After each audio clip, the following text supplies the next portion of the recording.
hati-hati.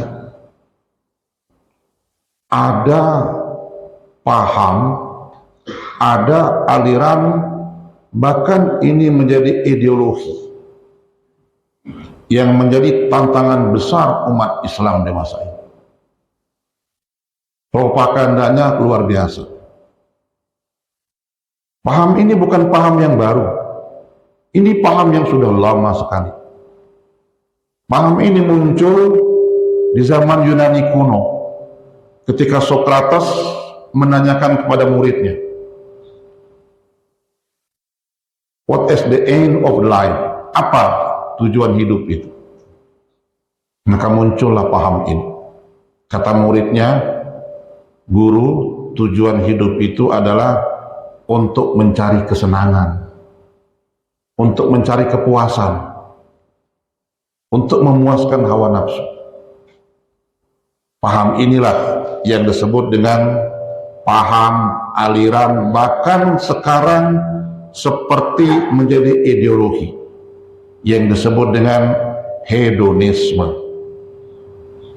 Ini musuh kita, Pak. Musuh kita. Hedonisme.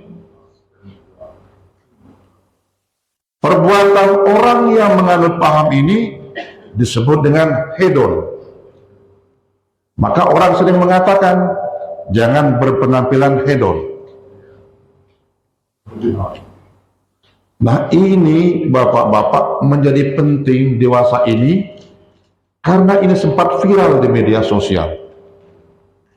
Gara-gara sikap hidup yang hedonisme itu sekali lagi paham yang mengatakan bahwa tujuan hidup di dunia ini hanya untuk mencari kesenangan semata-mata, hanya untuk mencari kepuasan semata-mata, hanya untuk memberikan kepuasan pada hawa nafsu. Ini sumbernya filsafat materialistis. Nah, paham ini menjadi viral selama ini karena banyak tokoh-tokoh masyarakat yang berpenampilan hedon. Celakanya lagi, yang sudah terlanjur gaya hidup hedon ini ada yang dipanggil KPK. Untung nggak ditahan. Ini hedon, hedonisme. Ini musuh kita bersama. Karena hedonisme ini identik dengan rumput dunia. Kalau dalam bahasa Arab ada gaya disebut dengan ghaniyun jadidun. Ghaniyun jadidun. Dalam bahasa Inggris disebut dengan the new have. Dalam bahasa Indonesia sering disebut dengan OKB, orang kaya baru. Nah, ini biasanya hedonis ini banyak melanda orang-orang kaya baru. Apa bedanya orang kaya lama dengan orang kaya baru? Kalau orang kaya lama, dia takut betul kalau kekayaannya diketahui orang lain. Kenapa? Nanti proposal masuk. Proposal masjid lah, proposal Risma lah, proposal Karang Taruna lah, belum lagi LSM. Maka orang kaya lama, dia cenderung merahasiakan kekayaannya. Tapi orang kaya baru cenderung ingin memperlihatkan kekayaannya. Kenapa? Karena orang belum tahu dia kaya.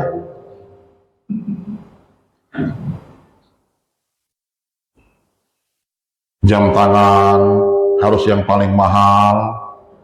Cobalah, mohon maaf, ini banyak saudara-saudara kita yang Chinese ya. Mana ada orang Cina pakai jam tangan mahal-mahal? Nggak ada. Ke kantor Polda aja kadang-kadang pakai celana pendek. Kalau kita, Pak, mau ke Polda, mau ke Polres, jam tangan yang paling mahal, sepatu yang paling mahal. Bahkan kalau pesta, itu bawa mobil, kunci mobilnya itu, dompetnya dimasukkan, tapi kuncinya mesti dikeluarkan dari kantong. Kalau ngobrol-ngobrol, tadinya kuncinya dalam kantong, tapi setelah banyak orang, diletakkan di atas meja.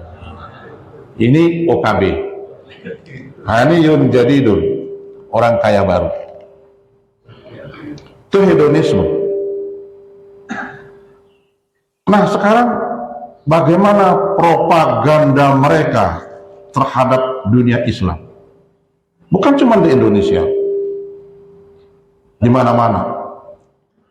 Propaganda yang paling halus, pendekatan pertama yang mereka lakukan adalah membuat confuse, membuat bingung, membuat kerok antara maksiat dengan ibadah. Apa kata mereka? Walaupun kamu sudah haji, Pak Suryadi, hidup itu harus seimbang, Pak, antara dunia dengan akhirat. Nah, nanti kalau sholat subuh kamu azan, nggak apa-apa, kamu kan Islam. Nanti kalau Pak Bujang datang, kamu hadir majelis taklim, kalau perlu kamu MC-nya itu. Nah, gitu. Tapi kalau urusan bisnis lain lagi itu.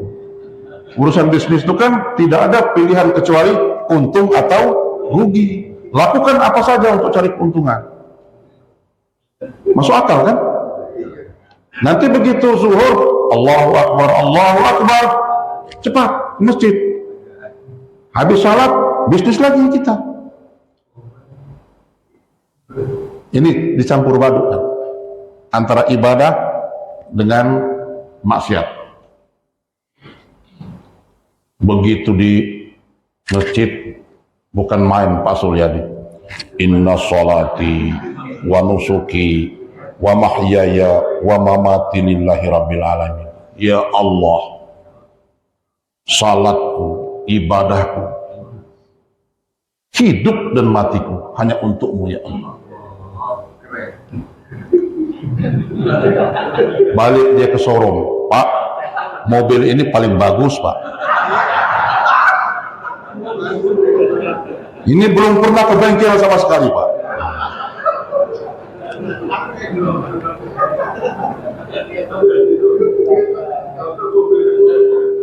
Ini propaganda pertama Pak. Hati-hati itu.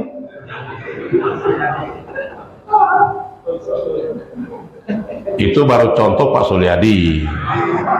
Saya yakin banyak contoh-contoh yang lain di sini. Nah, paling tinggi propagandanya, lama-lama kita asik dengan bisnis, dengan segala urusan dunia tadi, meskipun kita ibadah, lalu muncul puncak dari propagandanya. Ini kita ini nggak akan bisa untung besar ini. Kalau semuanya haram, semuanya makruh, nggak bisa kita di bisnis kalau begini cara. Dikit-dikit haram, dikit-dikit makruh. Maka akhirnya mereka akan mengeluarkan propaganda yang puncaknya, agama inilah yang menghambat kemajuan kita ini. Iya kan? Jadi agama dianggap menghambat kemajuan. Kenapa? Terlalu banyak aturan. Kan jam 11:30 itu kalau kita berdagang, lagi banyak-banyaknya konsumen, kok mesti berhenti? Harus wudhu, harus ke masjid. Kalau jual bakso, jual somai, justru jam 3 sampai jam 4 itu lagi laris-larisnya. Harus ditinggalkan salat asar. Maka kemudian mereka berpendapat, mengeluarkan propaganda. Ini nggak bisa kita maju kalau kita masih begini cara beragama. Muncullah ide-ide berlian. Ini ada akal ini. Kan salat itu bisa dijamak, Pak. Kan begitu. Bisa dijamak tuh salat itu. Zuhur bisa dijamak dengan asar, maghrib bisa dijamak dengan isya. Tapi Pak, nggak sah kalau dijamak itu gara-gara jual somai. Nggak ada hadisnya itu. Menjamak salat itu hanya ada 2 syarat. Satu safar, yang kedua sakit. Safar juga ada ukurannya, sekurang-kurang 93 km menurut jumhur ulama. Tapi kalau Imam Abu Hanifah 132 km. Maka kalau sudah 132 km, afdolnya jamak untuk keluar dari perbedaan pendapat. Tapi kalau 93, boleh jamak, boleh tidak jamak. Itu syarat jamak. Jual somai dari Pasar Tugu ke Pilat Citra, udah jamak kasar. Nggak ada hukumnya itu. Yang kedua sakit. Ini saya kalau wudhu berkali-kali, tegak berkali-kali, terganggu penyakit ini, boleh dijamak. Itu saja, nggak ada lain. Nah, ini bapak-bapak para jamaah yang perlu kita waspadai. Maka Allah Subhanahu wa taala mengingatkan pada kita semua dalam surah Asy-Syura ayat 12. A'udzubillahi minasyaitonir rajim. Man kana yuridu harsal akhirah nazid lahu fi harsihi. Wa man kana yuridu harsad dunya nu'tihi minha wa ma lahu fil akhirati min nasib. Barang siapa yang menghendaki kebahagiaan akhirat, nazid lahu fi harsihi, kulipat gandakan kebahagiaan kalian. Wa man kana yuridu harsad dunya, barang siapa yang hanya menghendaki kebahagiaan dunia, nu'tihi minha, hanya sebahagian kebahagiaan dunia kuberikan, wa ma lahu fil akhirati min nasib, dan Allah sama sekali tidak akan memberikan kebahagiaan akhirat. Jadi nggak ada dalam Islam itu hidup mesti seimbang. Ini waktu ngurus dunia, ini waktu ngurus akhirat, nggak ada. Apalagi sampai mengatakan agama sebagai penghambat kemajuan. Allah menjanjikan kalau akhirat yang kita tuju, dunia dapat, akhirat dapat. Tapi kalau cuma dunia yang kita tuju, cuma setengah dunia yang kita dapatkan, sama sekali nggak dapatkan akhirat. Ini sering saya kasih contoh. Umpama orang baru menikah, belum punya rumah, mau beli rumah di Pilat Citra mahal, nggak kebeli. Buat rumah,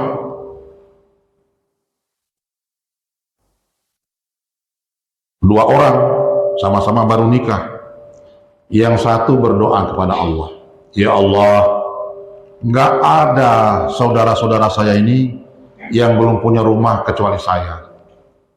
Tolong ya Allah supaya saya punya rumah. Dikasih sama Allah rumah. Saudaranya ada yang merehab rumah lagi, lebih bagus rumahnya. Ya Allah, jelek betul rumah yang saya buat ini. Itu saudara saya nomor 2 sudah merehab rumahnya, bagus rumahnya. Ya Allah, beri kemampuan supaya saya bisa merehab rumah saya lebih bagus dari rumah saudara saya. Terus begitu. Akhirnya apa? Rumah itu memberikan kebahagiaan pada dia cuman ketika waktu rumahnya baru jadi saja. Begitu tetangga, saudara merehab rumah lebih bagus dari rumah dia, hilang kebahagiaan itu. Kalau melihat rumah orang lebih bagus dari rumah dia, kalau bahasa Jermannya itu bahabbar. Ada orang Lampung nggak di sini? Nggak ada. Kalau bahasa Pak Surya di bidapan, maring, sakit.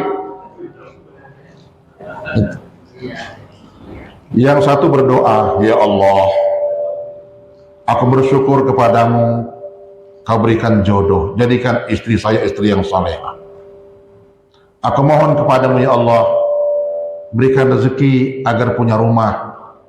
Kalau saya punya rumah, insya Allah istri saya, nanti anak saya, cucu saya tentram, khusyuk, tenang mereka beribadah kepadamu. Maka yang kedua ini, rumah dapat, akhirat dapat.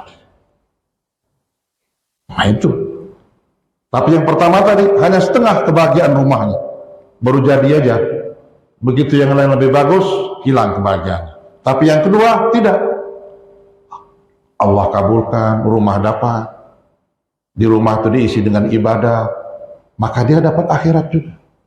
Maka Allah menjadikan, kalau kamu menghendaki kebahagiaan akhirat, nazid lahu fi harsihi, akan kulipat gandakan kebahagiaan untuk kamu semua.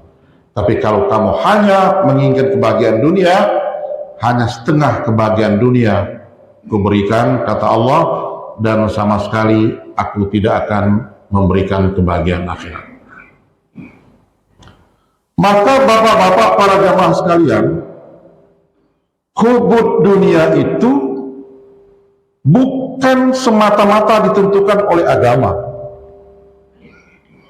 tapi hubud dunia itu faktor yang paling berperan adalah bagaimana kemampuan kita mengendalikan hawa nafsu. Maka orang zuhud, orang tidak hubud dunia, bukan hanya orang Islam. Orang di luar Islam, kalau dia mampu mengendalikan hawa nafsunya, dia akan terhindar dari hubud dunia. Satu ketika saya ada perjalanan, sudah lama ini Pak, sampai jam 8 atau jam 9. Ya salahnya dalang suruh ngomong, dosen itu kan dalang Pak. Saya ada perjalanan dari Gambir ke Semarang, naik kereta api. Jenis kereta apinya Abidin, asal biaya dinas. Masih jadi wong gehut waktu itu. Naiklah kereta api. Duduk di gerbong eksekutif. Wah, luar biasa itu. Di sebelah saya ada seorang Kanada. Tapi sayang saya lupa sekali nama dia. Orang Kanada, Pak. Nah, ngobrol-ngobrol lah dikit-dikit itu. Berjalanlah kereta api ini. Sekitar 20 menit berjalan, dibagilah makan malam. Makan malam. Makan malamnya apa? Nasi kotak sama minuman gelas seperti ini. Dibagi semua. Termasuk seorang Kanada ini. Tapi dia nggak mau ngambil. Saya bilang, including in your ticket. Ini sudah termasuk tiket Anda, gratis, free. Enggak. Saya tanya, kenapa nggak diambil? Ini gratis kok, udah masuk tiket ini. Apa jawaban dia? Kalau dalam bahasa Jermannya, nyak mak menganmai. Saya nggak makan nasi. Terus dia keluarkan makanan dia, roti di dalam tasnya. Dia makan roti, makan malam. Masya Allah. Saya tertegun Pak, dan terhenyuh. Orang Kanada yang nggak punya qul huwallahu ahad, nggak punya ayat kursi, nggak punya iyyaka na'budu wa iyyaka nasta'in, ternyata dia hanya mau mengambil apa yang dia butuhkan. Dia tidak mau ngambil nasi. Kenapa? Nggak dia butuhkan. Coba kita kalau pesta Pak,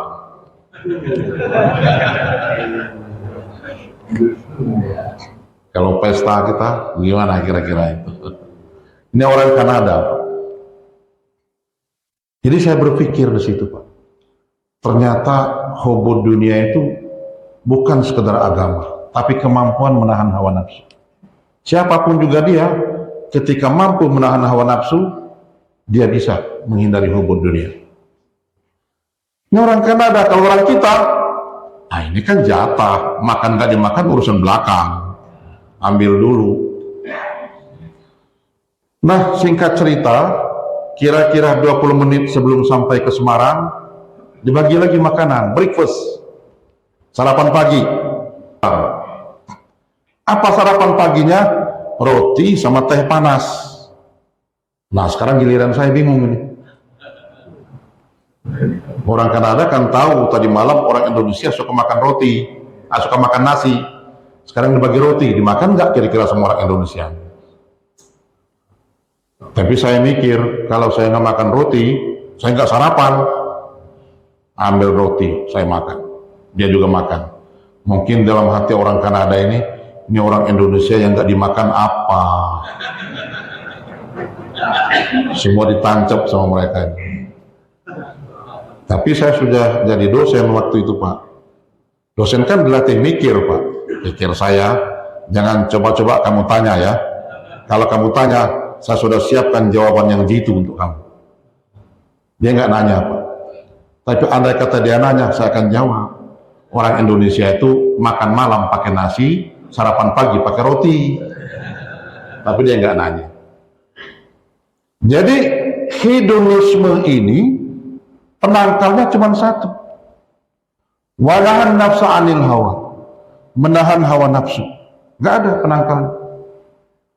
Boleh jadi dia kiai, Pak, ulama, tapi ketika dia gagal menahan hawa nafsu, dia akan terjebak pada hedonisme itu. Maka tidak sedikit ulama yang bergaya hidup hedonis. Boleh jadi dia ustadz, guru ngaji, tapi ketika dia gagal menahan hawa nafsu, dia bisa kena penyakit hedonis. Sebaliknya, mungkin dia orang biasa-biasa saja, bahkan di luar muslim, seperti contoh tadi. Tapi ketika dia berhasil menahan hawa nafsunya, dia akan terhindar dari sikap hedonis. Mari kita berdoa bersama-sama. Semoga Allah Subhanahu wa Ta'ala melindungi kita dari sifat hedonisme yang akan membuat kita kepada sikap hidup yang hubud dunia. Dan inilah pangkal dari semua kejahatan yang ada di muka bumi ini.